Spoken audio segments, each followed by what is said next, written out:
dan sekali lagi selamat datang ke channel ini dengan satu lagi cerita hantu. Untuk episod kali ini, saya akan ceritakan tentang seorang ibu yang tidak inginkan anak sendiri. Apa yang akan berlaku kepada anak tersebut? Tajuk cerita hari ini, Bu, saya nak jadi sempurna.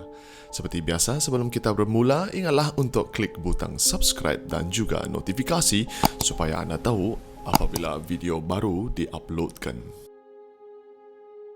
Mira, seorang wanita yang kini umurnya dalam lingkungan 30-an. Dia bekerja sebagai seorang admin di salah satu syarikat motor. Mira duduk di apartmen bersama kakaknya Sheila. Sheila pula 1 tahun lebih tua daripada Mira dan Sheila bekerja di syarikat pengangkutan laut. Seperti mana yang kita tahu, hubungan kakak adik selalunya memang lebih rapat jika dibandingkan dengan abang adik. Ianya sama untuk Mira dan Sheila. Mereka selalu ceritakan hal peribadi, gosip jiran sebelah rumah dan lain-lain di antara mereka berdua. Tentang hubungan boyfriend-girlfriend pula, mereka saling mempunyai pasangan sendiri. Mira dengan Dave, manakala Sheila pula dengan Edward. Kadang-kala keluar berjalan pun berempat. Double date kata orang. Tetapi perangai Dave dan Edward pula amat berlainan. Dave seorang yang tenang, manakala Edward pula seorang yang panas baran. Bukan sahaja panas baran, sampai baling-baling barang apabila dia bertengkar dengan Sheila. Sampai suatu hari, Mira balik agak lewat daripada ofis. Sampai di rumah sudah lebih kurang 9 malam. Terkejut apabila Mira masuk melihat Sheila menangis teresak-esak di ruang tamu.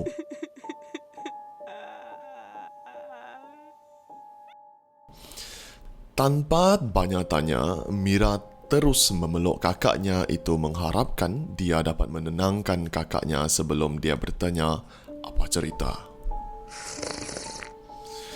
Sheila menghirup teh panas yang dibancuh oleh Mira. Apabila dia sudah lebih tenang, lalu dia buka cerita dengan adiknya. Sejak minggu lepas, dia sudah rasa kurang sihat. Rasa mual dan pening-pening lain macam. Pada permulaannya, ingatkan cuma stres kerja. Tetapi apabila difikirkan betul-betul, baru dia ingat period sudah lambat 2 bulan. Lalu diteleponnya Edward dan mereka berdua pergi ke klinik. Suka pun ada, duka pun ada apabila doktor memberitahu Sheila bahawa dia sedang mengandung. Tetapi di muka Edward hanya terpampang perit. Dalam perjalanan balik, dalam kereta, mereka sudah mula bergaduh. Si Edward mula menuduh Sheila bahawa ini adalah taktik dia supaya Edward tidak mempunyai pilihan lain tetapi untuk berkahwin.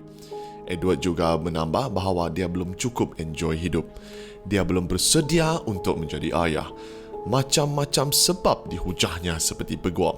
Sheila hanya diam membisu memikirkan entah apa dosanya memilih lelaki sebegini. Sampai di rumah Edward, dia masih lagi tidak habis dengan hujahannya yang tidak berasas. Sheila masih diam. Saya rasa kita gugurkan saja bayi itu. Saya belum lagi bersedia untuk bangun malam-malam buat susu.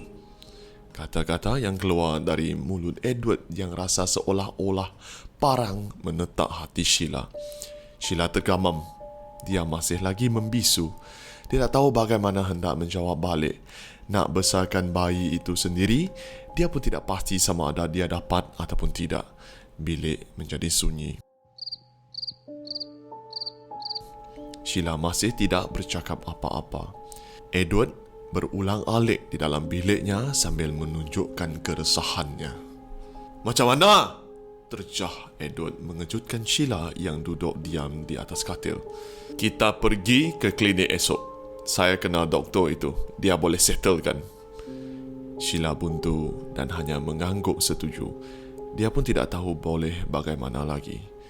Keesokan harinya, mereka pergi ke klinik tersebut dan gugurkan darah daging mereka.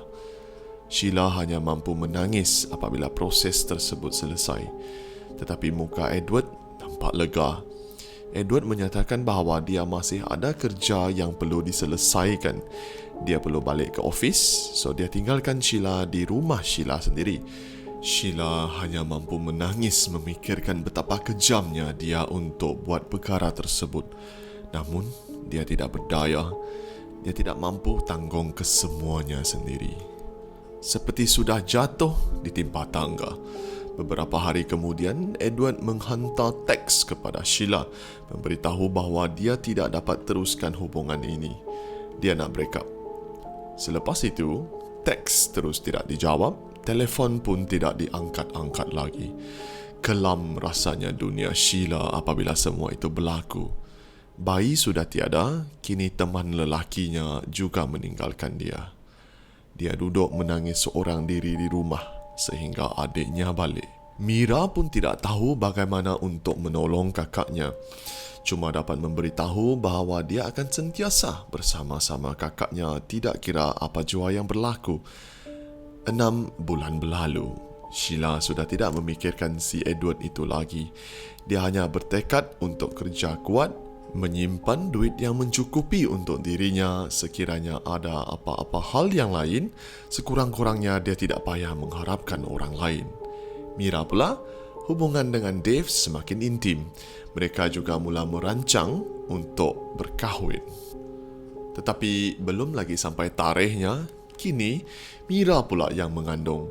Tetapi kisah Mira pula lain. Dave gembira mendapat berita tersebut lalu dipercepatkan urusan majlis kahwin so mereka dapat sahkan kesemuanya termasuk untuk bayi yang akan lahir itu. Apabila Sheila mendapat berita, dia tumpang gembira untuk adiknya walaupun ada sedikit rasa cemburu. Namun dia tahu dia hanya inginkan yang terbaik saja untuk adik kesayangannya itu. Kini, kejadian pelik mula berlaku. Mira masih lagi tinggal bersama-sama kakaknya di apartmen yang mereka miliki. Sebaik sahaja Mira didapati mengandung, setiap malam apabila Mira masuk tidur, dia akan terdengar bunyi bayi menangis. Walaupun tidak kuat, tetapi ianya jelas bunyi bayi menangis. Pada mulanya, Mira ingat kucing yang memanggil pasangan di luar. Tetapi apabila dibuka bilik untuk memastikan semada bunyi datang dari luar, bunyi menangis masih ada, tetapi bukan dari luar. Mungkin jiran sebelah juga ada baby cot, fikir Mira. Sampailah hari di mana mereka akan langsungkan perkahwinan mereka. Secara tradisionalnya, pengantin akan bersolek dan bersedia di rumah sendiri sebelum dijemput oleh pengantin lelaki untuk upacaranya nanti. So, selalunya di rumah pengantin akan ada juru solek, juru gambar, kawan caterer yang sediakan makanan ringan dan juga satu-satunya ahli keluarga Mira, iaitu kakaknya Sheila. Pagi yang ceria itu, semua orang sibuk untuk melancarkan hari tersebut. Caterer yang menyediakan makanan pun sudah siap dengan breakfast lalu memasuki bilik di mana Mira tengah bersolek dan bersedia. Masuk saja bilik. Caterer menunjukkan rasa heran. Mira bertanyakan kenapa. Caterer sambung cakap, "Tadi dari luar saya dengar ada suara budak tengah merengek dalam bilik. Ingatkan budak siapa? Mungkin laparkah atau apa? Saya pun sediakan juga makanan untuk budak." Tetapi Mira terdiam, tidak tahu bagaimana hendak berbalas. Dari pagi itu, yang lainnya berjalan dengan lancar. Mulailah hidup Mira dengan suaminya Dave di rumah mereka sendiri. Kakak Sheila pula duduk di apartmen lama mereka. Tetapi dia telah berjanji dengan adiknya bahawa dia akan baik-baik sahaja. Pada minggu pertama mereka kahwin, semuanya okey sahaja. Rasa mual, pening-pening ataupun lesu itu adalah biasa untuk orang yang mengandung. Tetapi masuk minggu kedua, kejadian pelik mula berlaku di rumah Mira. Setiap kali Mira masuk tidur, walaupun ada Dave di sisinya, dia akan termimpi bayi masuk tidur bersama dengan mereka. Tetapi bayi yang muncul dalam mimpi itu, dia rasa seolah-olah membawa niat yang tidak baik. Mimpi punya mimpi, Mira akan terbangun terkejut. Peluh-peluh dan rasa sakit di perut seolah ditekan seseorang. Kejadian ini berlaku setiap malam. Sampailah pada suatu malam ketika dia terbangun dari mimpi pelik itu, dia terlihat lembaga budak yang terjun dari katilnya dan berlari keluar. Walaupun kecil, tetapi dia pasti itu adalah bentuk seorang budak. Ketika itulah dia membuat keputusan untuk mencari bantuan. Pak Cik Din adalah abang ayah Dave, seorang bomoh yang dihormati ramai orang di kampungnya. Apabila Mira ceritakan mimpi-mimpi dia, sampailah terjumpa dengan lembaga budak yang terjun dari katil itu, Dave tanpa berfikir panjang terus bawa isterinya untuk berjumpa dengan pakciknya di kampung. Sampai-sampai saja di pintu, Pak Cik Din menunjukkan muka geram kepada Mira. Walaupun ini hanya kali kedua mereka berjumpa. Pak Cik Din kemudian meminta Dave untuk tunggu di luar kerana dia perlu bercakap dengan Mira keseorangan diri. "Anak siapa ini, Mira?" Pak Cik Din bersuara tegas sambil menunjukkan jarinya di belakang Mira walaupun tiada sesiapa di sana. Mira yang terkejut pun tidak tahu apa yang perlu dijawabnya. Pak Cik Din kemudian bertanya lagi, "Kalau awak pernah gugurkan kandungan sebelum ini, sekarang adalah masa kamu berterus terang." Mira yang sudah dalam keadaan terkejut kini bercampur heran. "Pak Cik, saya tidak tahu apa maksud Pak Cik. Tetapi saya tidak pernah buat perkara sebegitu." Kini, Pak Cik Din pula yang menunjukkan muka heran, yang kemudian berkata, "Kamu duduk di tepi sana, atas kerusi merah itu. Biar saya tanyakan dia." Mira hanya mengangguk, lalu beralih untuk duduk di kerusi seperti yang diarahkan oleh Pak Cik Din. Dari situ, dia hanya melihat Pak Cik terkumat kamit seperti berkata sesuatu. Tetapi tiada bunyi yang keluar dari mulutnya. Asap kemenyan yang tadi nipis perlahan-lahan menjadi tebal. Setelah 15 minit berlalu, barulah Pak Cik Din membuka mata dan meminta Mira untuk duduk di hadapannya. Dipanggilnya juga Dave untuk masuk duduk bersama. Pak Cik Din kemudian menjelaskan kesemua perkara dengan Dave dan juga meminta maaf dengan Mira dengan tuduhan yang tiada bukti lebih awal tadi. Pak Cik Din baru membuka cerita. Semua yang Mira alami sejak awak mengandung adalah kerana perbuatan kakak awak, Sheila. Tidak faham dengan apa maksud Pak Cik Din, Mira minta penjelasan. "Begini, anak yang ikut awak sejak awak mengandung itu sebenarnya anak kakak awak. Dia kata dia tidak diberi peluang pun untuk melihat dunia. Dia rasa marah dengan perbuatan ibu bapanya, tetapi belum lagi sempat buat apa-apa. Dia tengok awak sudah mengandung dan dia ingin ambil tempat anak awak supaya dia dapat menjadi manusia. Malam-malam apabila awak masuk tidur, dia akan datang ke bilik dan tekan perut awak supaya dia dapat masuk ke dalam." Tergamam Mira dan Dave dengan cerita Pak Cik Din.